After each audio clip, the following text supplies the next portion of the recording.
Karma.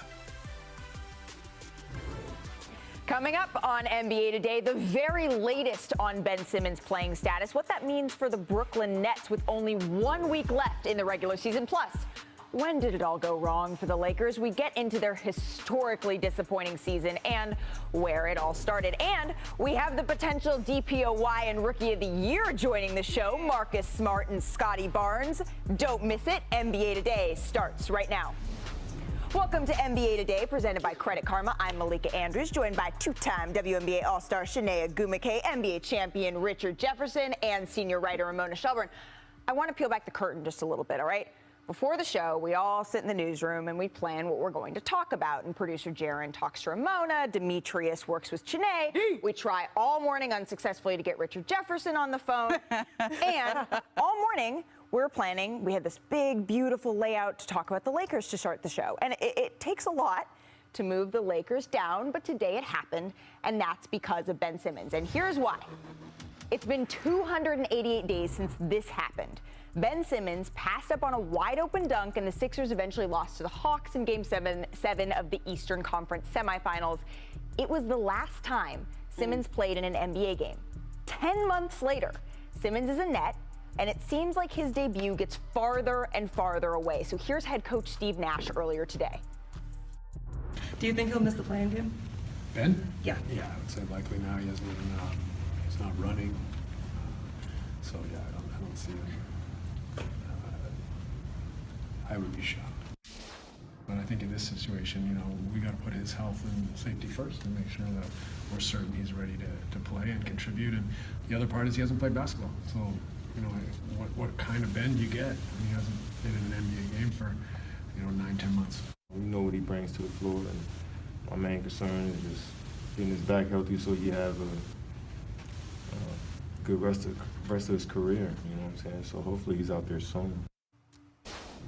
All right, so just to reiterate what Steve Nash said there, he said that Ben Simmons isn't running yet, so it's more than likely he's going to miss the play-in tournament. But Ramona, you've covered this as closely as humanly possible, right? Is it still possible we're going to see him in the playoffs? What's the timeline here? Yeah, it's still possible. I mean, if they make a deep run, it's still possible. The issue, though, is that he has to ramp up, and this is when he flared up his back injury the last time. So you have to recondition, you have to get back in basketball shape. That's a long process here. He's not even running. And the way you break this down, is when you have an epidural, they tell you to rest for a couple of weeks. Don't do anything, give it a chance to work. So he rested. That was a couple of weeks ago. Now he's going to ramp back up. Now I checked in with somebody very close to Ben Simmons today. Said, would you really bring him back in the playoffs after having not played for 10 months with all that pressure and everything on the line? And the answer I got was, yeah. Like the answer, I know. Well, I mean, what choice do they have? What choice do they have, one? And number two, and this is, I thought, a pretty good point. If he just plays the role they need, which is, by the way, defense, which he can do. Which is an important role for this Nets team, right? What we've seen. Then that's all the pressure that's on him. And the free throw pressure, which is always going to be there for the rest of his career, it's not going to change now versus a year from now. So I think that's the way they're looking at it. Right. But again, he has to go through an entire ramp-up process, make it all the way through that ramp-up process, which he didn't do last time, and then get himself mentally ready to play again. That feels like a longer process to me than a week or two. Okay, I'm going to make this really simple. Yeah. Richard, big deal, little deal, no deal that he's out through the play-in tournament definitively. Okay, just back to Ramona really quickly. You said that there is a chance. What percentage chance would you put that at? What percentage? That he plays at all this year? Yeah. 10%. 10%, okay. I mean, so come on, let's be real. No, but I'm saying hypothetically. Like if they make a long run that's what I'm saying.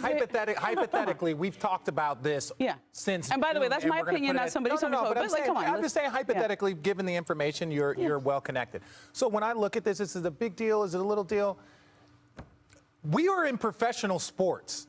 At the end of the day, professional sports is not for everyone. And I say this respectfully. If you're injured, right, or if your body can't keep up with that, the NBA is not going to change. If Ben Simmons, is struggling with mental health issues, like that's part of professional sports. You know what the bag is when you show up. They pay you a tremendous amount of money to make sure that you can handle the tremendous amount of stress and pressure that comes with it. And then they hope that your body can keep up with that.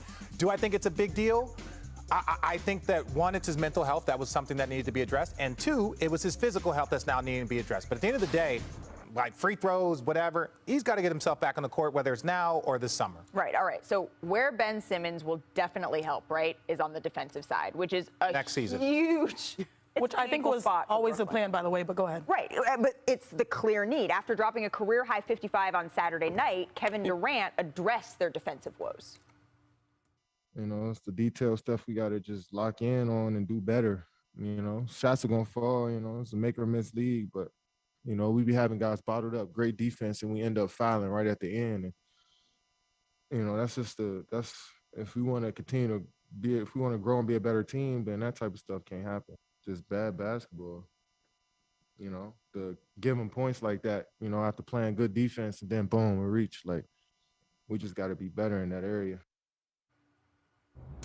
You know, Richard, I know the Nets have a sweet spot on your heart, but you know if you want to win a championship, the number one thing you have to do is play defense, and this is one area where the Brooklyn Nets really struggle. So let's roll the tape, Kwaku, Let's baby. roll the tape. Let's do it. You want to take us through this? I'll take you through. So look, James Johnson's pointing and talking, right? So now the worst thing you could do is point and not talk.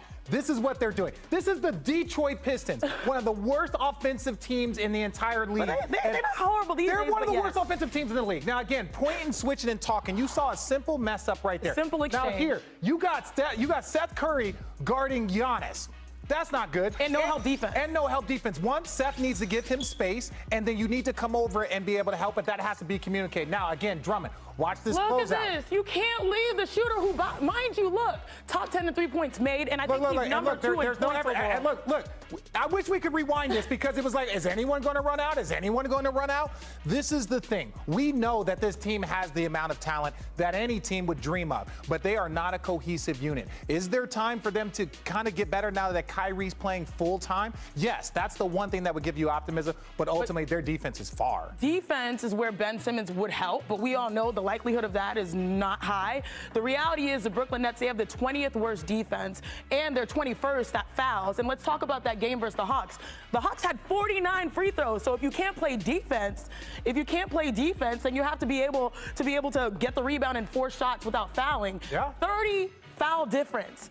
Free throw shooting in that game. You will never win a game with 30 when your opponent shoots 30 more free throws. When you look at Detroit, when you look at Atlanta 55, when you look at the way they had to play against Detroit, they are struggling to beat even the average team. Anyone that can realistically say they can be a great team for over 7 games, they're and this is the part, Richard, when Kevin Durant goes for 55, you would expect that they would win, but this did not happen because their defense has been struggling. Right, so given all of that, here's where we stand in the East, right? The 4 teams currently are the Hawks, the Cavs, the Hornets, the Nets, but seeding could still change, right? On the other coast, though, there is nothing more important than seeding for the Lakers, who have fallen to 11th in the standings. So let's take a look back at their season in review.